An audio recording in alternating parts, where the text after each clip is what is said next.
आज भाईचारे के इस जहर ने हम सबको खत्म करके रख दिया है। आप यदि सोचते हैं कि अभी तो ये बांग्लादेश में हो रहा है और भारत में ऐसा नहीं होगा, हम सब सुरक्षित हैं, तो ये आप सबका भ्रम है। बांग्लादेश कभी भारत का हिस्सा हुआ करता था। 1971 में जब बांग्लादेश में भुखमरी हुई, जब बांग्लादेश भारत से अलग हुआ, वहां पर रोटी नहीं थी। मुसलमान वहां के 2-2 रोटी के लिए मोहताज हो रहे थे। तो ढाका में जो इस्कॉन मंदिर था, वहां के पुजारियों ने, इस्कॉन के लोगों ने न्यूयॉर्क में अपने कार्यक्रम करके कई लाख मिलियन डॉलर रुपया इकट्ठा किया और वहां बांग्लादेश में ला करके मुस्लिम जो वहां के वासी थे उनको खाना खिलाया। लेकिन जब विद्रोह हुआ तो सबसे पहले इस्कॉन मंदिर को टारगेट बनाया गया और जगन्नाथ की मूर्तियों में आग लगा दी गई, मंदिरों में आग लगा दी गई, सारे पुजारियों को, सारे इस्कॉन के लोगों को जला करके जिंदा राख कर दिया गया। बांग्लादेश में जितने भी वो दंगाई थे आए और देखा कि ये हिंदू है, इसीलिए उनकी दुकानों में, उनके घरों में, उनके आशियानों में आग लगा दी गई। और हमको ऐसा लगता है कि हमारे भाई हैं। गाय को काट करके रोटी के साथ खाने वाले और गाय को अपने घर में बनी पहली रोटी देने वाले कभी भी भाई नहीं हो सकते, कभी भाई नहीं हो सकते। इसलिए ये झूठी दोस्ती और झूठा भाईचारा छोड़िए। यदि ये झूठा भाईचारा हमने नहीं छोड़ा तो भाई हमको चारा बना करके खा जाएगा और हमको पता भी नहीं चलेगा। अरे हम ही तो कह रहे हैं सर्वे भवन्तु सुखिनः, सर्वे सन्तु निरामया, सर्वे भद्राणि पश्यन्तु मा कश्चित् दुःख भाग् भवेत्। हमारे मंदिरों से ही तो आवाज आती है, इंद्रम वर्धन्तु अप्तुरः कृण्वन्तो विश्वमार्यम अपाघ्नन्तो रावणा।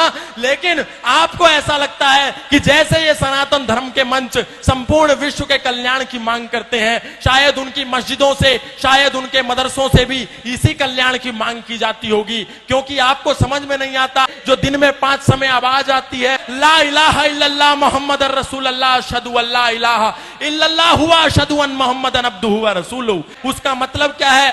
इसका मतलब है कि इस दुनिया में अल्लाह के सिवा कोई इबादत करने योग्य नहीं है और मोहम्मद के सिवा उसका कोई रसूल नहीं है। इसीलिए यदि हम अल्लाह के सिवा यदि किसी की पूजा करते हैं तो हम काफिर हैं, हम मुशरिक हैं, हम नापाक हैं और हम वाजिबुल कत्ल हैं। यदि कोई दिखे जो अल्लाह के सिवा किसी की इबादत करता हो तो उसका कत्ल कर दो, उसका प्रतिकार करो, उस पर पत्थर बरसाओ।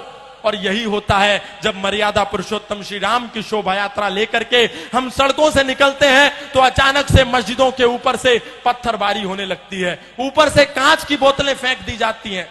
इसका तात्पर्य क्या है? हमको लगता है अचानक कैसे हुआ? अचानक नहीं हुआ, आपको तो दिन में 5 बार चेतावनी दी जा रही थी, आप ही नहीं सुन रहे थे। आपको लगता था कि जो हमारी गीता में लिखा है, कई तो ऐसे भी महान ज्ञानी हैं जो कहते हैं जो गीता में लिखा है वही कुरान में लिखा है, वही बाइबल में लिखा है। और यही कहते कहते आज हमारे सनातनियों को 10 राज्यों में अल्पसंख्य कर दिया गया। हमारे दिल्ली से 100 किलोमीटर भी दूर नहीं है नूह और मेवात, वहां लोगों की दुकानों को नाम देख देख करके आग के सुपुर्द कर दिया गया, आग लगा दी गई पूरे मोहल्ले में। और ये आगजनी जो आज बांग्लादेश में हो रही है, ऐसी आगजनी प्रत्येक दिन भारत के कई राज्यों में होती है, लेकिन हम सो रहे हैं। हम जय जय श्री राम, जय जय श्री राधे, जय जय श्री कृष्णा के नारे लगाते हैं, लेकिन कभी नहीं देखते कि मर्यादा पुरुषोत्तम श्री राम ने एक महिला के सम्मान के लिए 7 समुंदर पार जाकर के दुनिया का सबसे बड़ा सेतु बना करके 50 किलोमीटर का सेतु बांध करके उस अत्याचारी, उस पापी को मारा। मतलब ये हम सीखते नहीं, केवल सिया राम जय राम जय जय राम और कहानी खत्म, बस। हमको इतने में ही शॉर्टकट रास्ते में मोक्ष चाहिए। हम ये नहीं कहते कि हम किसी का प्रतिकार करें, हम ये भी नहीं कहते हम किसी से हिंसक हो जाएं, लेकिन हम ये कहते हैं हम किसी पर अटैक ना करें तो कम से कम अपने पास डिफेंस का साधन रखें। सनातन धर्म कभी भी पहले अटैक के लिए नहीं कहता, लेकिन सनातन धर्म आत्मरक्षा की बात करता है, डिफेंस की बात करता है। अग्रतश्चतुरः वेदा पृष्ठतः सहस्रम धनु इदम ब्रह्मम इदम शस्त्रम शापादपि शरादपि शस्त्रेण रक्षति ही राष्ट्र शास्त्र चर्चा प्रवर्तते। विश्वामित्रादि ऋषियों के यज्ञ हवन भी तभी सफल होते हैं जब पहरे पर स्वयं धनुर्धर राम खड़े होते हैं। यदि हमारे पास शस्त्र और शास्त्र नहीं होगा तो हमारा कल्याण 10 सालों में हो जाएगा, ये आप मान करके चलिए। आज सनातनियों ने अपने शस्त्रों को भी कोने में फेंक दिया और शास्त्रों में भी दूर हो गए, बोले बस इनको तो लाल कपड़े में रखेगा। नहीं, राम वही जो मर्यादाओं की परिभाषा बने रहे, राम वही जो भारत भू की अंतिम आशा बने रहे। अरे जिसने राजमहल के वैभव को सन्यासी बना दिया, जिसने खुद को राजा से हंसकर वनवासी बना दिया, माना उसकी जन्मभूमि मुद्दे पर हर काम जरूरी है, मगर अयोध्या से पहले हर दिल में राम जरूरी है, मगर अयोध्या से पहले।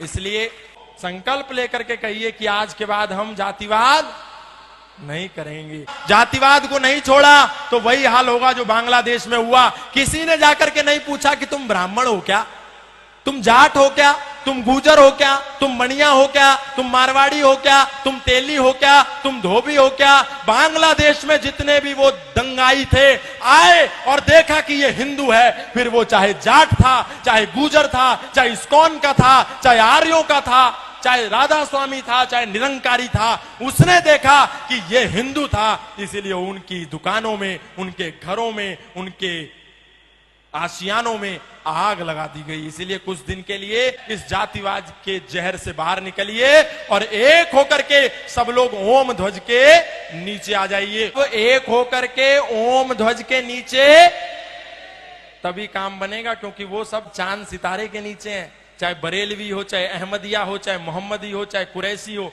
सब एक हैं, लेकिन हम बटे हुए हैं। ये छोड़िए, हम सब अभी